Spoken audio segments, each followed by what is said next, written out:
નમસ્કાર દર્શક મિત્રો, સમાચારની વાત કરવામાં આવે તો દાહોદ શહેરમાં શાંતિપૂર્ણ મતદાનનો પ્રારંભ. જિલ્લા ચૂંટણી અધિકારીએ સહપરિવાર કર્યું મતદાન.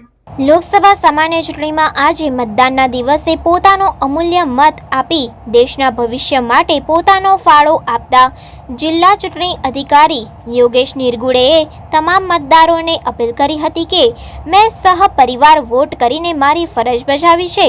તમે પણ આવો અને પોતાના પરિવાર સહિત મતદાન કરો અને લોકશાહીના આ મહાપર્વમાં પોતાની ભાગીદારી નોંધાવો.